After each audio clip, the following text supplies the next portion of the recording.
Good afternoon and welcome to this edition of Border Report Live. My name's Rudy Mideles and I'm your host here in Harlingen, Texas, in the Rio Grande Valley of Deep South Texas. We are jumping right into it today with some major developing news right off the top. The Trump administration claims a Mexican cartel drone invasion prompted the shutdown of airspace around El Paso International Airport and Fort Bliss in far west Texas. The Federal Aviation Administration reopened that airspace this morning just hours after it had announced a 10-day closure that grounded all flights to and from the airport. But according to the Associated Press and CBS News, the shutdown actually happened because the Pentagon had planned to test a laser that they would eventually use to shoot down drones used by Mexican cartels at the neighboring Fort Bliss. They say that is what caused the problems with the FAA. The two departments were scheduled to discuss this issue later this month, but sources tell AP the Pentagon wanted to go ahead and test the high-energy lasers anyway, which prompted the FAA to shut down the airspace overnight. It's not clear if that laser was actually tested. Now, CBS News says that last night, FAA Administrator Brian Bedford decided to close the airspace without alerting the White House, Pentagon, or the Department of Homeland Security. Earlier, Transportation Secretary Sean Duffy claimed in a post on X that the FAA and the Defense Department, quote, acted swiftly to address a cartel drone incursion, and Defense Secretary Pete Hegseth said that the threat has been neutralized and that there is no danger to commercial travel in the region. City officials, however, not in agreement with Hegseth's claims, instead saying reported cartel drones were just that. El Paso Mayor Bernard Johnson slammed the federal government's since-lifted airspace restriction over the city, calling it an unnecessary decision that has caused chaos and confusion. Democratic El Paso Congresswoman Veronica Escobar said local officials were given zero advance notice of the shutdown. She called the FAA's order unprecedented. I am saying unequivocally this was an FAA decision, and it was done without any local consultation and without any local communication. That is not the way that the federal government should operate. Any impact of this magnitude needs to be communicated with clarity and with advance notice. Her neighboring Republican counterpart, Congressman Tony Gonzalez, said, quote, "This is a Wednesday for us," end quote. Drone incursions happen every day, but admitted drone activity is increasing, according to Congressman Gonzalez. The grounded flights left hundreds of travelers expecting to fly out of El Paso this morning stranded, whilst elsewhere passengers couldn't fly into West Texas and were stuck at terminals across other airports. Now, we have been talking about cartel drones on Border Report Live for months, especially in the last few days, and we've reported on this issue for several years on BorderReport.com. Julian Resendiz, our El Paso correspondent, has been at the forefront of this coverage. And Julian, just yesterday and Monday, more in depth, you and I were discussing how cartels are using drones at the Mexican border, U.S.-Mexican border. What can you tell us about today? Rudy, good to be back. Let me provide some clarity, first of all. Cartel drones definitely are a threat to the security of the U.S. border in communities and military installations. We have ample evidence of their presence along the Mexican side of the border wall. Now, fast forward to today. I can tell you that when I heard the news of the shutdown at the El Paso airport, I immediately mobilized our assets south of the border. As you know, as our viewers and readers know, we're one of the premier organizations as far as reporting news, especially police news and crime news out of Mexico.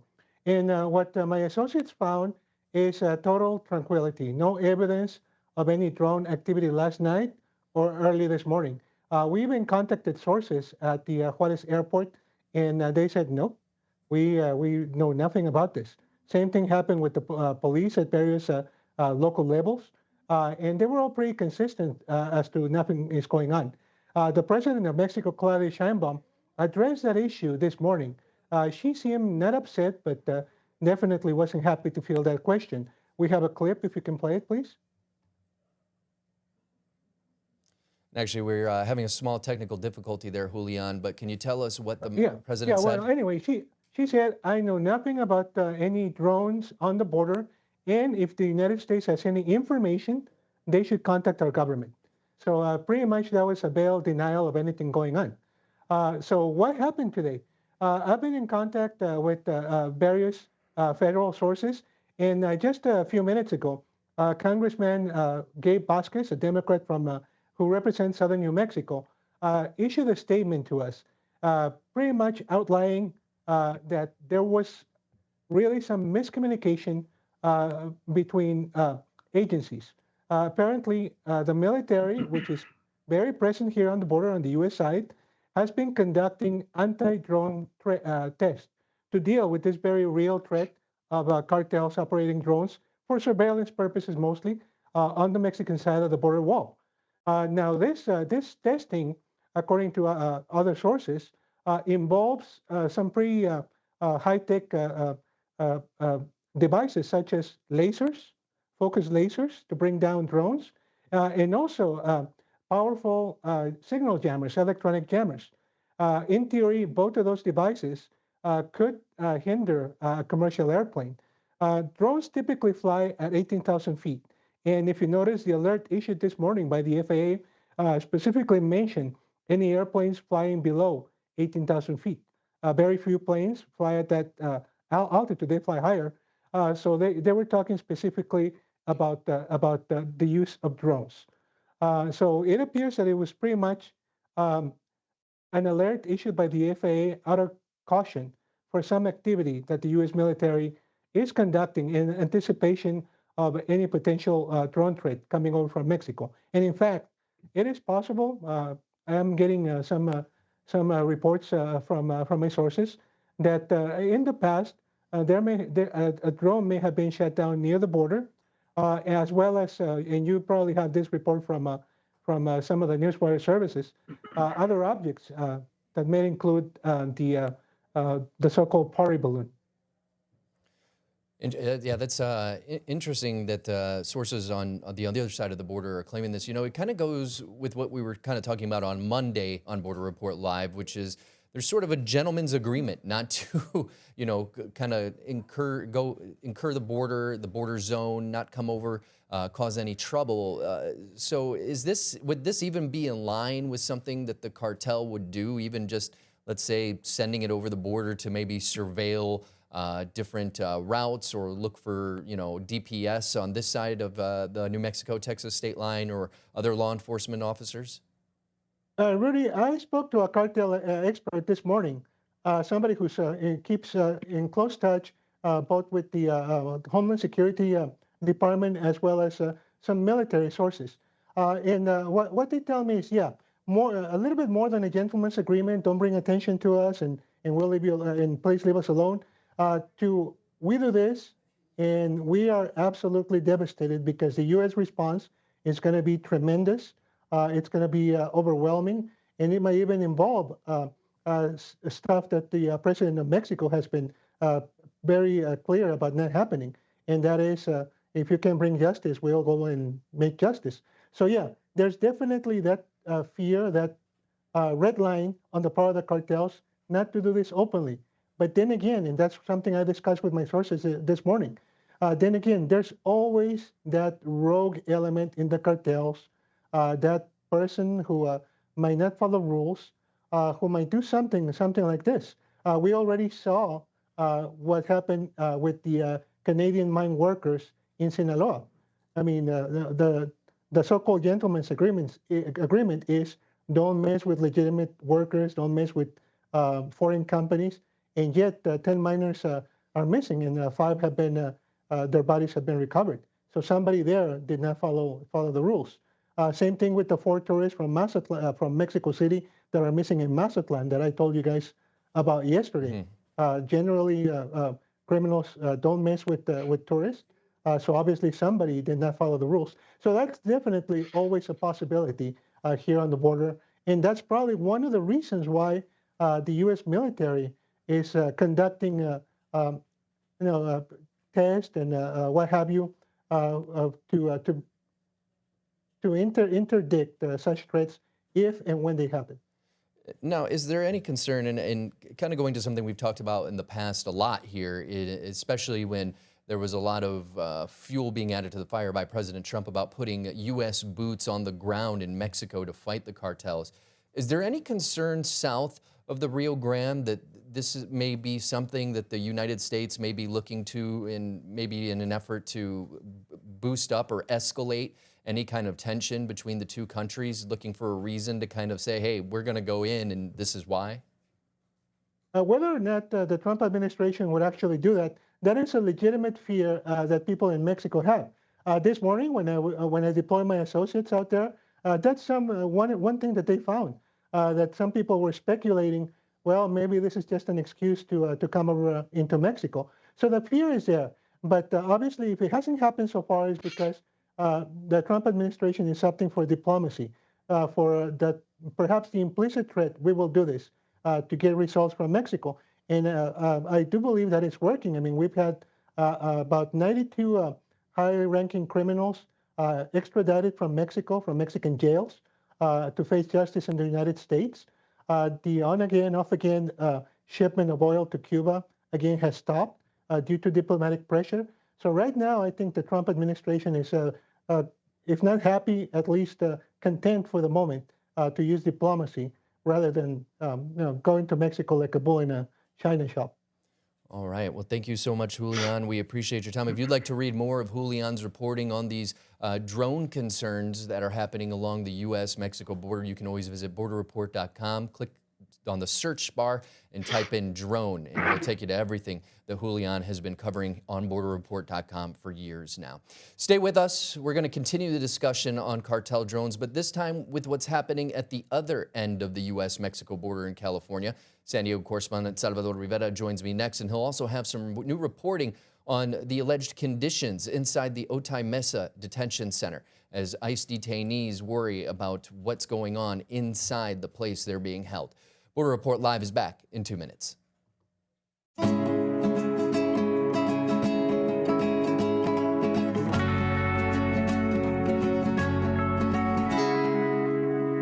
And welcome back to this edition of Border Report Live as we continue our coverage on that alleged cartel drone issue in El Paso and what happened overnight as a result of that at the El Paso International Airport. Drone attacks are not limited to just certain parts of the U.S.-Mexico border that, as we told you earlier this week, our Julian Resendiz reporting on attacks happening just south of the border. Let's bring in our San Diego correspondent, Salvador Rivera. And Salvador, you've covered this issue of cartels and drones throughout the Tijuana area. What has been happening out there recently? About 4 months ago, there was an attack on a state police office building. The cartels used 3 drones to drop 3 separate incendiary devices or explosives that dropped these devices that blew up over a parking lot, sending small pieces of metal, nails, and ball bearings all over this parking lot, damaging several state police vehicles. No one was hurt in the attack. Now, Baja California State Attorney General Maria Elena Andrade Ramirez called it a terrorist attack.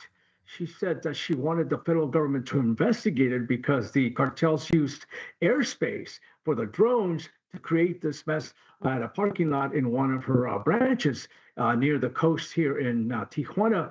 But nothing ever happened from the federal side of things in Mexico. No one has really launched an investigation as to what's going on. Andrade Ramirez told the media back then that the attack was the result of her officers cracking down on a kidnapping ring. They had made several arrests in the area, and this was in retaliation to all those arrests. Now, Andrade Ramirez was saying that she was worried that cartels were resorting to this type of technology to create havoc on her officers in the general public. Since then, we have not heard of any other attacks, but this is something that obviously worries everybody here along the border.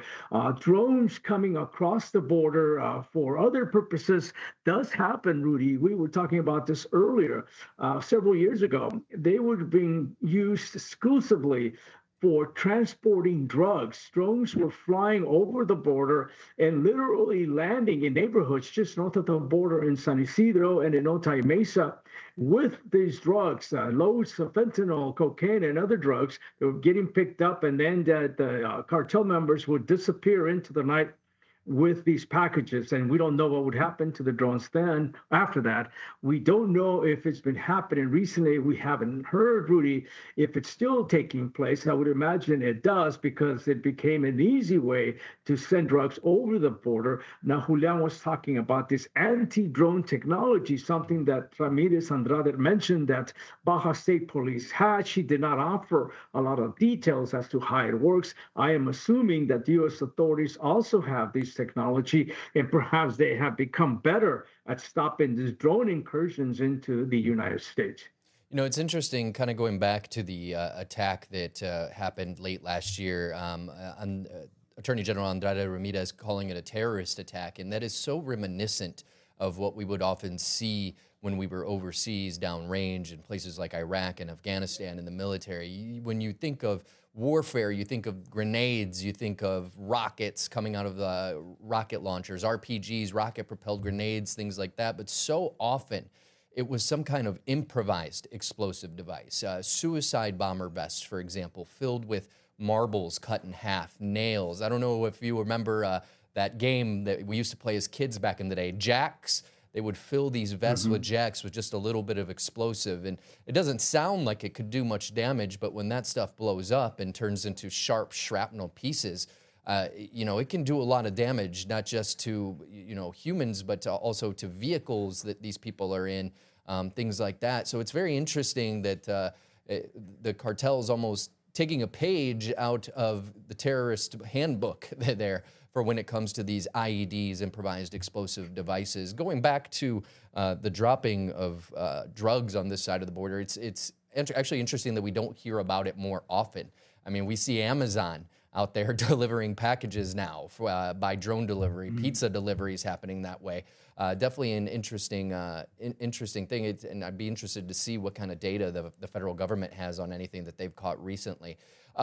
You've also got some new reporting today, switching gears here a little bit, on the conditions. You mentioned Otay Mesa. There's a detention facility out there used by ICE.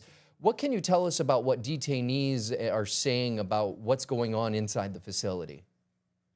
Rudy, before I get into that, I did want to make another point about drones. Okay. Keep in mind that cartels have actually used drones in the state of Michoacan and state of Guerrero to drop grenades in people working the fields at the avocado groves. Remember, they were trying to gain control of the avocado industry, and they would terrorize companies and employees by flying drones and dropping explosive grenades on them to intimidate these people. So cartels, again, that's another way that they have used drones in the past to scare people, to damage property and crops, and to definitely hurt individuals, including the public. Now, getting back to what's going on at the Otay Mesa Detention Center here in Otay Mesa, which is literally just about a mile and a half north of the border, southeast of downtown San Diego.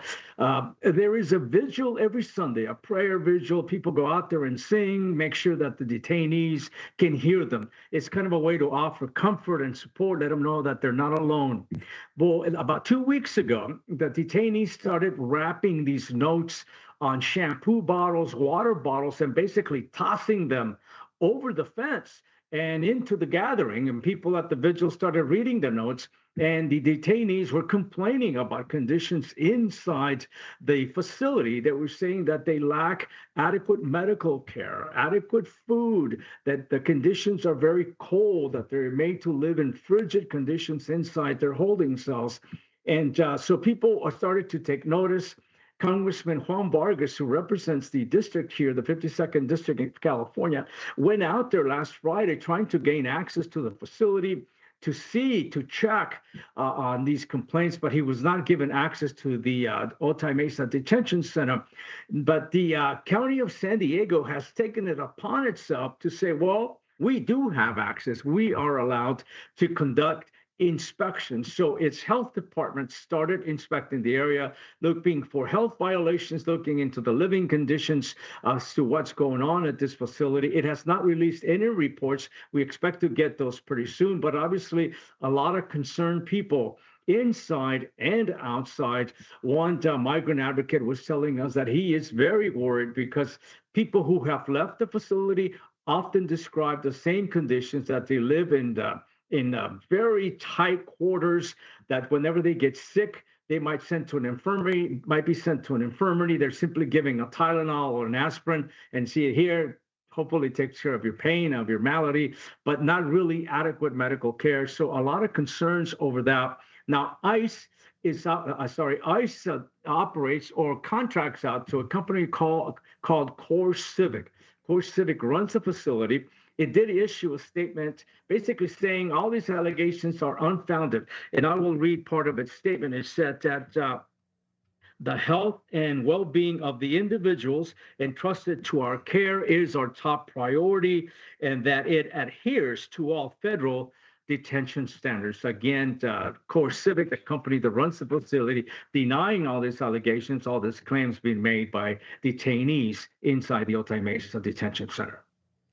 Yeah, and you brought up like communicable diseases. We just recently were talking about at a Texas detention facility, the Dilley facility, actually, where Liam Conejo Ramos and his father were being held before being released back to Minnesota. Shortly before they took off, ICE actually had identified and stopped all movement at that detention facility due to an outbreak of measles infections. And it contained space even when you're not being held in a detention center. As we learned with COVID-19, disease and sickness can spread very, very, very quickly. So I'm sure that is a major concern for those advocates out there. Mm-hmm. And keep in mind, there are any day the population fluctuates, but anywhere from 13 to 1,400 individuals.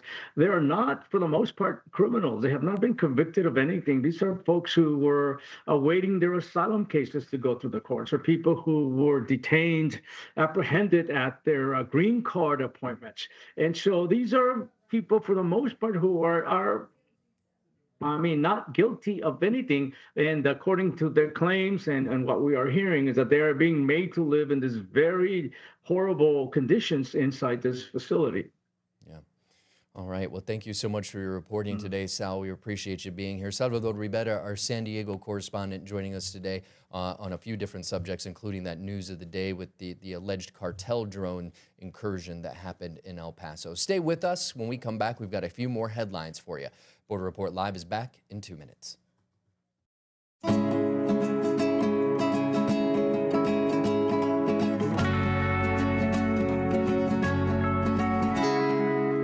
Welcome back to Border Report Live. My name is Rudy Midelis, your host here in Harlingen, Texas, in the Rio Grande Valley of deep South Texas. Got a few more headlines before we leave you for the day. This week, 2 ships carrying just over 800 metric tons of food supplies were sent to Cuba on Sunday by the Mexican government. The foods are aimed to help Cubans amid tensions between the Latin American nation and the United States, which has threatened to impose tariffs on countries that supply crude oil to the Caribbean island. Both vessels, the Holbox and the Papalopan, departed from the port of Veracruz on Mexico's Gulf Coast. The containers had 814 tons of aid, including liquid milk, meat products, cookies, beans, rice, tuna and water, sardines, and vegetable oil, as well as personal hygiene items, that the government said in a statement. Last week, Mexican officials said they were reviewing how to send fuel to Cuba to help meet the island's basic needs, such as electricity and transportation, without triggering reaction from the Trump administration.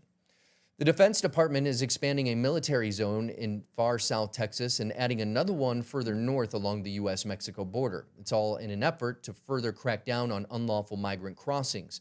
The military zones mean anyone crossing the border could face charges of trespassing on military property as well as border crossing violations. The Air Force will establish the Del Rio Falcon National Defense Area, about a 150-mile stretch of the border from Falcon Dam to Del Rio, Texas. The South Texas National Defense Area, which is a 250-mile stretch of the Rio Grande and Cameron and Hidalgo counties, will extend another 40 miles to reach Roma, Texas, which is in Starr County. The new zone will give the military 6 defense areas in Texas, New Mexico, Arizona, and California. Bad Bunny's Super Bowl halftime performance resonated deeply with Latino audiences by saying "God bless America" and naming countries across the Americas. He highlighted the broader meaning of America in Spanish, which often refers to the entire continent. His performance drew cheers in Mexico City and many other Latin communities where fans felt pride and recognition, many seeing it as a statement of inclusion and cultural visibility. Bad Bunny performed in Spanish, embracing his identity without adapting to English-speaking audiences. As we told you, U.S. President Donald Trump called the show, quote, absolutely terrible, and others are now calling for a congressional investigation and an FCC investigation into the NFL and NBC for airing the singer's performance. That is going to do it for us today. You can always read more on all of our reporting on borderreport.com. For Julian in El Paso, Salvador in San Diego, I'm Rudy Mideles here in Harlingen. We'll see you next time.